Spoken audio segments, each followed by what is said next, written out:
Tuesday yesterday, and we've got Gill Wednesday here on Birds 365, and it looks like we got a better connection with him. Yeah, I'll say I have a doctor's appointment today, and I was starting to get ready to go to the doctor's appointment, forgot what day it was, as John was explaining. Last night, I was having birthday dinner with my girlfriend. The phone rang. It was a radio station in Oregon that I forgot that I had booked, that I was on that station. I've probably been on 7 shows this week. I don't know what day it is till we get this game ready to go. And the Super Bowl is even worse if you get to that point. Yeah. Are you going to the Super Bowl? If the Eagles, obviously, if the Eagles win, but if they don't win, are you going either way? Yeah, I'll be out there regardless if the Eagles make it or not. I'll be doing shows Wednesday, Thursday, Friday from Arizona. Radio Row at the Super Bowl. Mike Gill. So hopefully the Eagles will be there for you. A little more interest if they make it.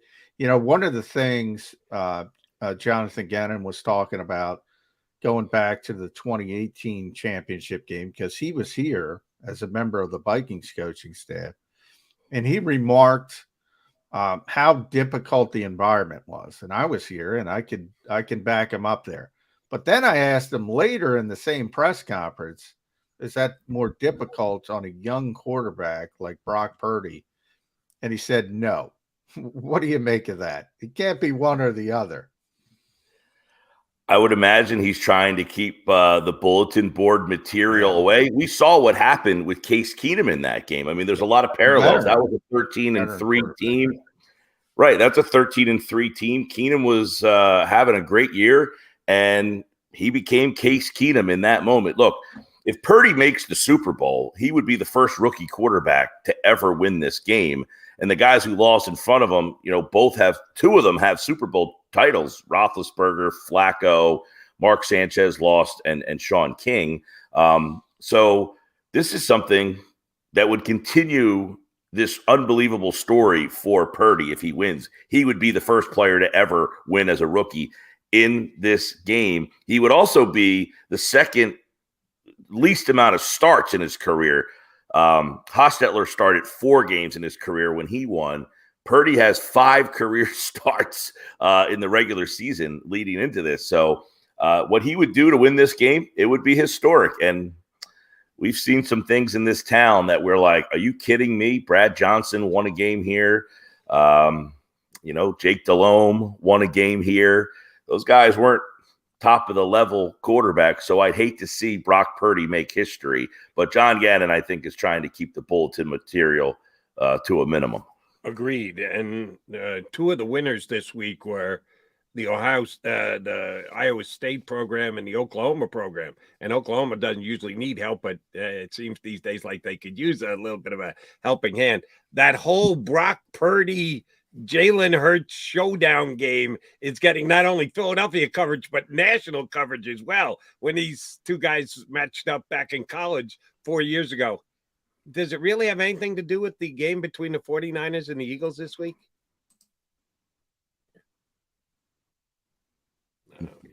Seems like we. Sure. No, of course not. 5 touchdowns he threw in that game.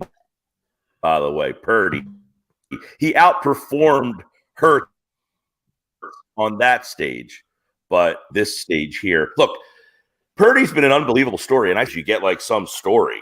We're either at the beginning of like the next Tom Brady-esque story, or something's about to happen to this guy. I talked to somebody from San Francisco yesterday, and I don't want to say I'm surprised. I don't know, but I was like, are people waiting for this guy to kind of fall apart? They're like, no, we've kind of accepted that he's built for this. Like, he's okay. Some guys are just unflappable. I don't know that he's unflappable to the point that he can win this game. I think Shanahan does a good enough job picking his spots with him, because they don't need the offense to win them games. Their defense keeps them in it. And then every once in a while, he'll say, you got to make a play. He makes that throw to Kittle. He makes a rip on a third down to somebody to keep a drive alive. I think it was to Ayuk. I mean, he made a throw to Jennings across the middle. He doesn't do a whole heck of a lot, but he just does enough. He doesn't make mistakes, and the defense keeps them in the game. So, no, I don't expect that game to have any his stats will not resemble that game. If he throws for 5 touchdowns at the end of the day, that would be an epic. Then JG deserves the criticism he's going to get if that happens. But 42-41, I'm going under on that one. I don't think it's going to be 42-41. Although sometimes I think the NFL's turning into Big 12 football, but not with these two teams, not yet at least. And you mentioned Brock Purdy. I do think it's an interesting, sort of West Coast, East Coast comparison. And I kind of talked about it with some home field advantages. And JG mentioned Kansas City yesterday, mentioned Seattle, he mentioned Minnesota, all really loud buildings, where the fans are a little bit, what adjective should we use? Nicer. Maybe a little bit nicer, and they're going to back the home team even if they're playing poorly. Whereas here in Philadelphia, it's more of you better show up, you better play, you better perform. And I think that's the case when you bring up Brock Purdy and the people of San Francisco being behind him. But I got to tell you, you watch that first half of the Seattle playoff game, it was not good. You watch the first half against Dallas, it was not good. There were opportunities for those defenses to make plays, and they didn't make them. I think the Eagles are going to get some opportunities. Dallas dropped, I think, 3 pretty clear interceptions in that game. I mean, they had plays to be made on the defensive side of the ball. They didn't make them. The Eagles have been a team that have been opportunistic and have been able to make those plays. So if he's going to make those throws, you've got to take advantage and capitalize on them. See, that's why, I look at this game in 2 ways. It's either the ugly defensive back and forth that we saw from them on Sunday, or Philly just blows them away. Like the game's not close because he makes mistakes. They capitalize on it. I all year long, you guys hear from the Eagles fans, oh, they didn't play anybody. San Francisco hasn't played anybody. Nobody. Drives me. We had this conversation yesterday, Jody, on Mike's show. Drives me insane. We're to the Final Four, and nobody's played anybody. Right. The Eagles haven't played anybody. The 49ers haven't played anybody. Right. Buffalo's out. I told Mike this yesterday. So by these, and I'm talking about the critics, I'm not talking about anybody here. These morons who say so-and-so played nobody, you're going to win the Super Bowl playing nobody. Having played no one, right? Yeah. Right. Kansas City's the one team evidently stamped as somebody because Buffalo is gone already. Yeah. So it's impossible to play anybody. Right. So what does it matter? Which is essentially what I've said all year is nobody beats anybody because the whole league's mediocre. San Francisco, their most impressive win this year, they beat Miami. Okay, but I think they had to step up in Dallas, and Dallas fought with them. San Francisco's good enough to hold them off, but can they do that 2 weeks in a row against that's what's so hard about getting to this level. You play a schedule, and you might play 2 or 3 teams over the course of the year that are on your level. Everybody else, you're better than and should beat them. Sometimes you do, sometimes you don't. But when you get to the playoffs, you're facing those 2 or 3 teams that are about your level. Do you have the consistency to play well enough for multiple weeks? I think San Francisco is about to get a reality check here. They're very good, but are the Eagles getting a reality check too? It's a great question. And John answered this question on my show yesterday. I slightly disagree. I think Philadelphia is a better team than San Francisco is. I think they're just more well-rounded, and they have a huge check mark in the biggest position of all. I mean, Hurts is significantly better at the quarterback position, even though Purdy has played very well. The Eagles' offensive line is better than San Francisco's. I think the skill players are a wash. You might like Debo better than AJ. You might like AJ better than Debo. McCaffrey's probably the best weapon. You like Kittle better than Goddard. It's slight. I think Smith and Ayuk are kind of close. So I think the skill guys are similar. The Eagles' interior of the offensive line is a huge difference maker for me in this game. They are so much better in the middle of the line, and they will use that to their advantage. Defensively, they've got better linebackers. The Eagles are better in the secondary. They both can rush the passer. But being on the road with the backup third-string quarterback, at some point, when you prep and you get ready for this game and you see in your mind how it's going to go, and then that interception happens and they score, and you look up at that scoreboard, that's when blowouts happen. When the preparation doesn't match the field and the level of energy just drops because you realize we're not getting this done, and then it snowballs away from you. It's not that you're 38-7 better than someone. It's that on that day, the demoralization, if that's a word, kicks in, and you look up at that scoreboard and realize we're just not good enough today. And I see that's what's happening, similar to Minnesota a couple years ago. They just looked up and said, on this day, we are just not good enough. So, Mike, let me ask you about the Eagles in their last couple of games, because you said, let's look at the two playoff games. 49ers have played 2, Eagles played 1. Eagles, both of the last 2 Eagle games just happened to come against the Giants, same exact opponent, which is pretty damn weird. That last regular season game against the Giants, Eagles had a chance for at least 3 interceptions, if not 4, over the course of the game. You're going to point to, hey, Purdy got lucky that he didn't get picked all those times against San Francisco. Well, the Eagles had a chance to be lucky against the Giants in that last regular season game and came up with no interceptions. They did get one. Bradbury got the one last week in the more important game. But the Eagles were runaway leaders in the plus-minus battle in the NFL for the first half of the season. Not only did they fall out of first, they were surpassed by the 49ers, who are the number 1 plus-minus team in the National Football League. If you come into this game, other than the Eagles are home, what would make you think the Eagles are going to get the big turnover in this game? Well, there is some element to what you're saying, is that, that last game they had opportunities, but I feel like, and look, they needed to win that last game, but there was still that element. Interceptions would have been a major leg up in winning that game, making it. Oh, yeah. I'm saying I still feel like there was an element those last 3 weeks of human nature kind of kicking in, and we're kind of coasting to the finish line, and we're ready for the playoffs. The intensity of a playoff game as opposed to playing New Orleans or New York in those last 2 games, I think is just different, as we saw. Look, we talk about this all the time, and I am completely on the other side.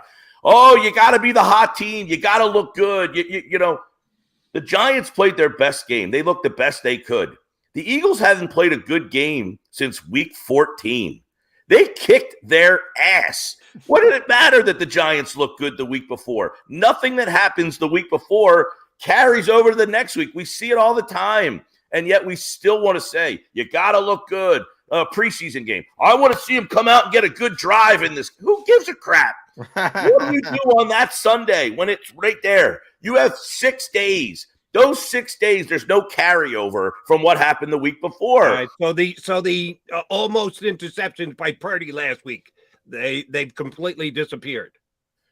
Well, I don't know. I mean, if he makes no. You just said, Mike, what happened the week before becomes irrelevant. The only thing that matters is happened the week before. You just told us that, hey, Purdy was lucky, could have been picked off 3 times. Well, which is it? There is a carryover. You can take something that just happened a week previous and project it to potentially happen again, or it disappears. Which one is it? You've argued both sides here.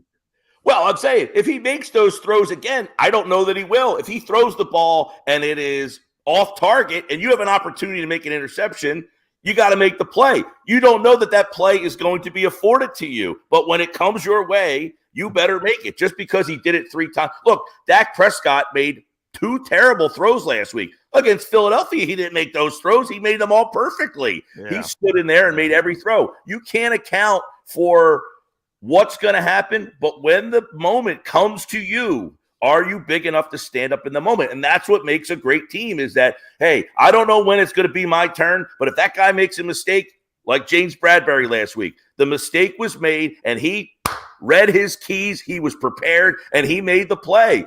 That's what makes a great team is you don't know what's going to happen, but am I prepared for when it does happen? Look, Philadelphia had not played a good game since week 14. That had been 5 weeks of them not playing good football, and they played maybe their best football last weekend. So I think right now, you look at this matchup, a lot. There's one big stat in this game. Philadelphia is number 1 in the league in big play touchdowns, 20 or more yards. They're number 1. San Francisco is 27th in that category on defense. They give up big play touchdowns almost more than anybody, more than anybody in the playoff field. Yeah, they play. So Philadelphia can get them there. They play a ton of cover 3 and cover 4, so they're like everybody else. They have blown coverages and susceptible to giving up big plays down the field. You're right. I think consistency is that's where you and I might differ a little bit. I mean, there's some carryover and consistency. That's what I was talking about with people saying so-and-so plays nobody. The great teams in this league are consistent because everybody has these lay in your egg games. Well, so did the 49ers, so did the Eagles, but they managed to win those games more often than not, far more often than not. In the Eagles case, look, when Jalen Hurts is out there, they're 15-1. So they usually find a way to win the football game. To Jody's point about Brock Purdy, that no guarantees, but Seattle and Dallas, he's going to give you the opportunity. That's my opinion. He's going to give you an opportunity as a defense to make a play. You got to make the play. It's not guaranteed to you, as Jody points out.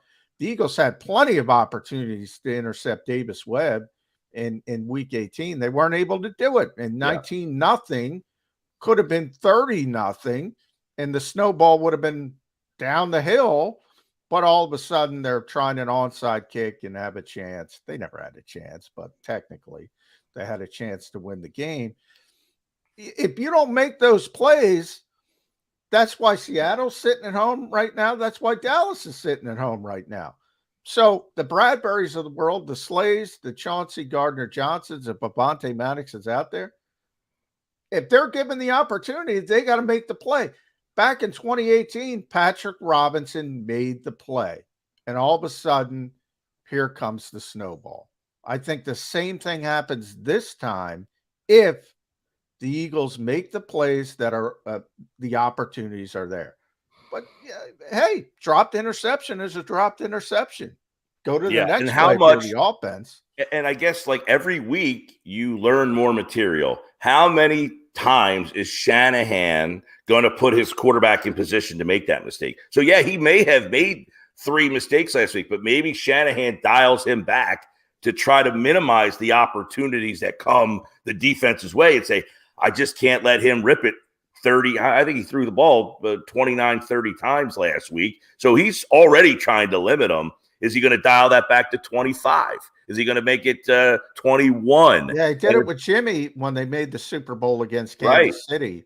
Eric Kendricks had the interception in the divisional round, and he said, all right, plug's getting pulled. I'm just going to run the football. And ran the football to the Super Bowl. He outplayed Kansas City for 3 quarters, wasn't able to get it done. That's where the Eagles, to me, have the big advantage. So I'll throw this at both you guys. I always talk about margin of error. San Francisco's the team here that can't play from behind. If they're down 10 points, they're done. They're cooked. That, to me, is the biggest advantage the Eagles have in this game. Both your thoughts on that. Well, I would go, obviously it's odd because the regular season would say otherwise. They're one of the best scoring teams in the league with Brock Purdy. I mean, they average like 30 points a game with this guy, but it goes back to the snowball effect. If they're down 10 points, do they look up and say, we prepared all week and we just don't have it today? And then you fall flat and then the team steamrolls you. That's where that lopsided, you see that so much in these championship games where you're like, man, that game we were so highly anticipating. It was a blowout. What happened? I think one team just realized on this day we're not good enough, and that's where if the Eagles get up 10 and you got Brock, I should, now that you're saying, Mike, I should say if it's 10-0 in the first quarter, they can stick with their running game. But if it's, a 3-score game, if it's up 10 in the say mid third quarter, San Francisco's in deep, because if they have to throw the football, they're in deep. And that's where I look at that margin of error. I think the game that Shanahan wants to repeat is the championship game against Green Bay the year they went to the Super Bowl. Jimmy Garoppolo threw it 8 times. Yep. 8. Completely. That's the Kendricks year I was talking about. Right, but you talked about the Super Bowl. I'm talking about the championship game. Yeah. Mostert ran it 29 times. Yeah. Garoppolo threw it 8. Yeah. That's what I think San Francisco would like I to have do never seen an exact moment where you could see it was such a bad interception, and people go on YouTube and watch it. It was at Eric Kendricks of Minnesota. It was such a bad interception in the divisional round. Kyle Shanahan said, "I'm done." He literally pulled the plug at that minute and said, "We're going to run this thing." And he ran it to win that game, to close out that game. And as Jody points out, he didn't throw it at all in the championship game. And they still made it to the Super Bowl. And those guys, watch film all day. Are they watching the film of that game and seeing, look, the Dallas secondary is, Diggs makes plays, but he can be beat. But the other side, nothing special over there at all. We know that. Are they watching film and saying, man, we couldn't even beat these guys? Philadelphia is a different animal. We can't throw the ball 29 times. I mean, what are we going to do here? So do you see Debo jet sweeping, carrying the ball a lot more? How do they get McCaffrey involved? I think Kittle's a big factor in this game, how they kind of scheme him. I had a great conversation with Colin Thompson yesterday, who plays tight end with Carolina. They played against San Francisco, and he was watching the film of what they do with Kittle, and he's like, that's the thing. This guy goes off script. It's crazy. The way they run their offense, he might do something, but he just kind of does his own thing. And that's what makes him, he's such an improviser, Kittle. And that's what makes him so unique, is that he'll supposed to be running a 7 route, and he says, you know what, that 7 route's not working. I'm just going to stop and, poster myself right here. How does Philadelphia, and I don't know, does Maddox play? Does he not play? If he does play, is he back in the slot? Do they like Chauncey Gardner-Johnson and what he's doing? Are they happy with the Blankenship thing right now? Do they not want to wreck that in this level of game with this kind of personnel? There's so much that I think Kittle brings to what Philadelphia has to think about defensively. Yeah, actually, he scares me more than Debo does coming into this game. If there's a receiver, yeah, I got to take Kittle over McCaffrey, because McCaffrey's part of their receiving game. He's a big part of their receiving game. Yeah, Kittle scares me. I know Chauncey Gardner, he just made the All-Pro team, the Pro Football Writers All-Pro All NFC team, which is pretty damn good considering he missed how many games, John? 6? Five games. Yeah. You missed 5 games and you still make All-Pro? That's damn impressive. Gardner-Johnson's had a great year. Kittle might be one of those guys he just can't match up against, though. Yeah, I'd agree with that. I mean, that's one of those where, there's certain players, and he's one of them. Here's a question for you guys that you don't see a team with linebackers generally every week. I mean, where you're like game planning your offense, thinking about linebackers. How does the Niners linebacking duo factor into the Eagles' offensive game plan? Because this is probably the best group of linebackers you're going to see, period. So how does that factor into what they do? It's funny. I was talking to one of the Eagles coaches yesterday, and he was just raving. I mean, raving about Fred Warner. Compared him to Luke Kuechly, and it's not just that he's a great linebacker and he's athletic and he can do all these things. You see him down there. They play cover 3. You see him down there 35 yards with tight ends down the field, stuck to him. So he's a tremendous athlete. But he brought up Kuechly because he knows what's coming. Like, he knows he's the linebacker that calls out your play before you run the play. So yeah, he's a problem. And I think, Jalen Hurts, we've kind of gotten over that hump. All right, Jalen's fine. I think the zone read stuff is more important this week than certainly in the Giants game. The Eagles were going to beat the Giants. I mean, they were. Styles make bites. I said it all week. They're going to blow that team out. That team shouldn't be on the field with them. This is different. They need the zone read stuff because you can do everything right with the zone read stuff and still get beat by it because it's +1. It's +1. What that means is there's one more guy than you have that has to be accounted for. And if Jalen is 100%, which he's not going to be, but typical Jalen Hurts, it doesn't matter. If you do everything right, he could still make a big play. I think the zone read stuff is going to be bigger in this game than just the threat of it against the Giants because the Giants weren't capable of stopping it. Yeah, and one area I think it's going to be interesting. I know everybody's showing the play of Quez Watkins. The last time they played the Niners, I think he had like a 90-yard touchdown. I feel like Watkins 91 yards, but he didn't score the touchdown. That's right. He didn't get in.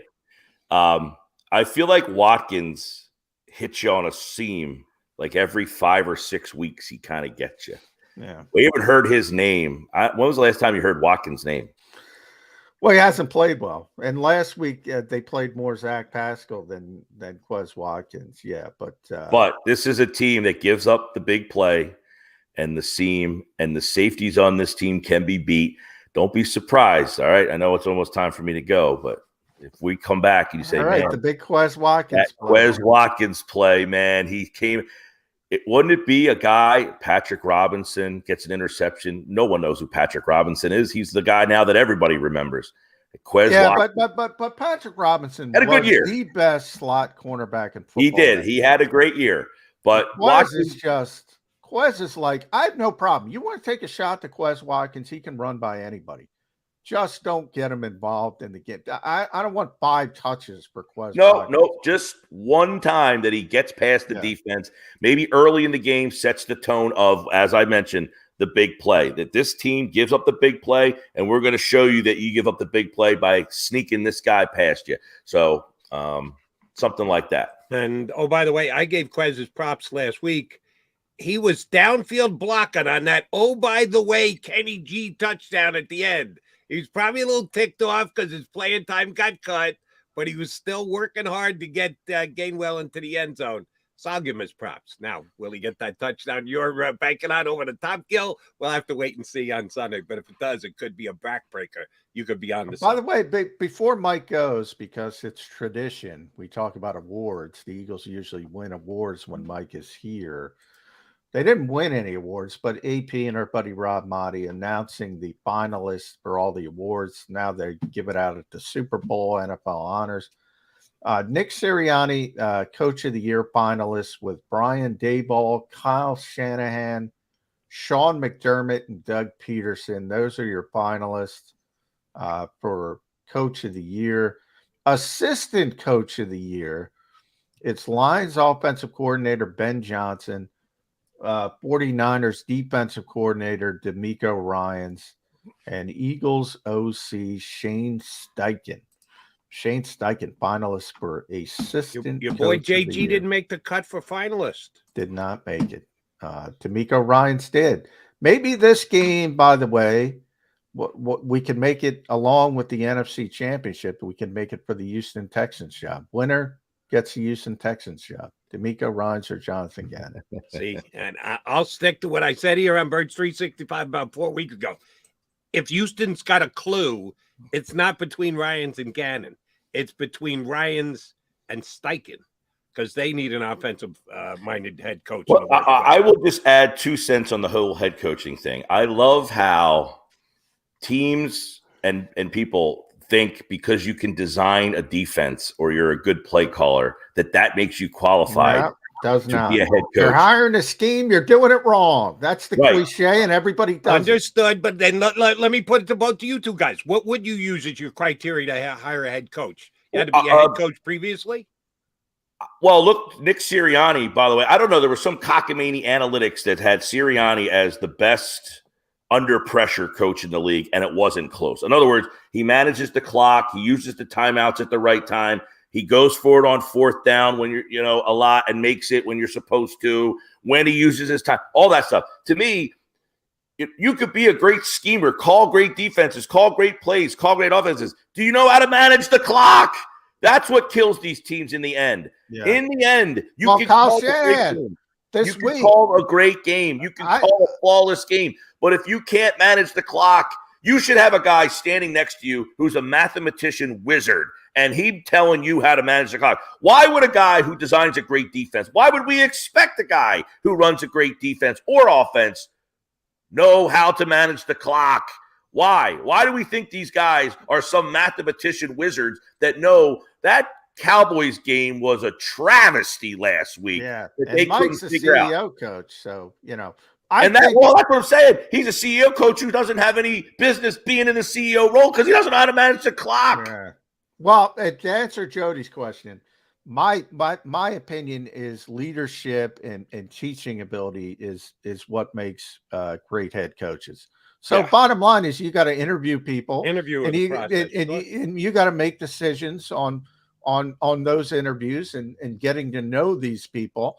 Nobody knows anything. If we're being honest about head coaches or who can make this jump forward, nobody knows anything. You got to get in there in the mud and figure out, okay, who's a leader, who's a teacher. That's who I want. The first thing you do if you're the owner is you put up the last 2 minutes and 45 seconds of that Cowboy game and say, what would you do in this spot?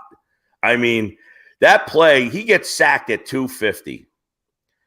San Francisco gets the ball back at 2:05. They blew 45 seconds because they couldn't get the punt team on the field in a fast enough fashion.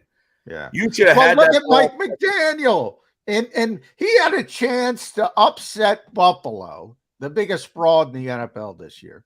He had a chance to upset Buffalo in Buffalo with a third-string quarterback, and he couldn't get a damn play call in to save his life because he's bogged down. He's too bogged down. It happens all over. Kevin O'Connell, Jody and I argue, that was the worst stinking play call with your season on the line, and everybody's looking at the other bobble, like Kirk Cousins throws it underneath the sticks. Well, if you look, let me put an Eagles tint on that play. 4th and 8 this Sunday, right? Season on the line for the Eagles. You're using A.J. Brown and Devonta Smith as clear outs for Quez Watkins and Dallas Goedert. Well, be fair, make it Goddard. No, because Dallas Goedert's the safety valve. I'm saying that's what the Vikings did. They cleared out for their third receiver, and the tight end was the safety valve, T.J. Hawkinson, who's also a Pro Bowler. Goedert's better. So literally, Jody, you're using A.J. Brown, Justin Jefferson, Devonta Smith, Adam Thielen as clear outs for K.J. Osborne, Quez Watkins. Now, K.J.'s a little bit better than Quez. And T.J. Hawkinson is your safety valve, which would be Dallas Goedert. People would be incensed. It is the worst play call ever. Mike McDaniel, Kevin O'Connell, Mike McCarthy, Kyle Shanahan is awful at it. The Eagles have a huge advantage when it comes to game management. It happened. It is unbelievable how often it happens. And here's why I stand by my say. Jalen Hurts will be smart enough to throw the ball to one of those misplaced, poorly designed play guys down the field and or try and thread the needle to Quez, I agree with you. Osborne. He will not throw it short to Dallas Goedert. He will not make that mistake. Kirk Cousins made that mistake. Jalen Hurts will not make that mistake. He'll be smart enough to know, even though it's a ridiculously poorly designed play, I've got to throw it past the stick. I agree with you. I agree with you, Jody, but it doesn't matter. Same thing with Dallas in the last play of the game. Everybody gets caught up in desperation. Like everybody's making fun of Dallas because Ezekiel Elliott gets knocked on his butt. It's not about desperation.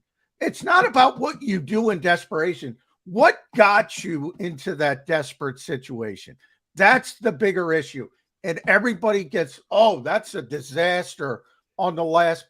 What got you to desperation? What Poor got clock you management. When you get there, when you desperation? get to desperation, you just give up, or do you No. try and No. answer desperation? No, but if you throw the ball up, that's called a Hail Mary. Sometimes it works. Hail Mary's better than throwing it short of the It stick. is, Jody, but it's not percentage-wise. It's not a good play. Would you agree with that? The bigger issue, if I'm in that position, if I'm in that position again, I hope Mike McDaniel and Mike McCarthy's been doing it too long, and Kevin O'Connell and coaches like that learn from their mistakes so they're not in the desperate situation. I really think it's common sense and everybody factors in the desperate. Who cares?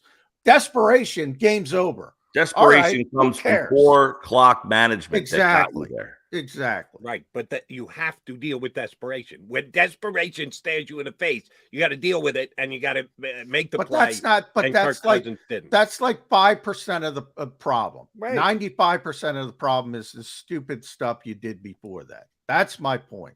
In the moment, though, it's more than 51%. You got to make the play. You have to shrink the world, and everything that came before it has to go by the wayside. Here's where we are: 4th and 8. We have to come up with a play that's getting us 9 yards. You're getting bogged down. And again, I'm talking about Mike McDaniel as well. I'm talking about Mike McCarthy as well, who's been doing this too long to make those kinds of mistakes. There is something in common with all these coaches. Not Mike. I put him off to the side because Mike is a CEO coach. He should know better. There's something in common with all these people. They're getting bogged down in the moment because they have too much on their plate. They have too much on their plate. I think we all agree on that one, but at some point you have to now focus on the play. And Kirk Cousins didn't come close to getting it done. But Jody, my only point is you're narrow focusing on the end of the play. Correct. The least important part of the play. And just 100% wrong. Of course, it's the last play of the game. It's got to be the most important play. The game, your season's over after you don't make the play. The least important part of the most important play. Again, call a good play call. Get Justin Jefferson in a place to do something. Get Adam Thielen in a place to do something. Get TJ Hawkinson and get better personnel that can block Dexter Lawrence. Get all these things, and you're focused on, desperation is the most important part. So next time we're 4th and 8, fourth and 8, and we bleep everything up, let's do a better job and throw a desperation pass. Who cares is all I'm saying. Who cares? Fix the other shit. If you and make then you the won't play be and in that save your spot. season, everybody cares. All right. Fix the other stuff, the important stuff. Yeah, if Dallas isn't 70 yards away, they don't have to come up with the ridiculous thing. If you're at least in the 30-yard range, you can take a shot at the end zone. But from 70 yards out, no matter what play you try, chances are it's going to fail. Fix the important stuff. 4th and 8 isn't 4th and 70. You're right about that, Mike. Nobody gets 4th and 70 done. I wouldn't put that on Mike, on the Cowboy coach or anybody else. Gill, I know we got to let you run. We kept you way over. Thank you much. You got to stay a little late because you got here a little early. Happy birthday, buddy. Hope you enjoy. All right, everybody. See you. And I hope everything's okay with the doctor. I should have meant Mike. I hope you're okay. Here on Birds 365. McMullen and McDonald.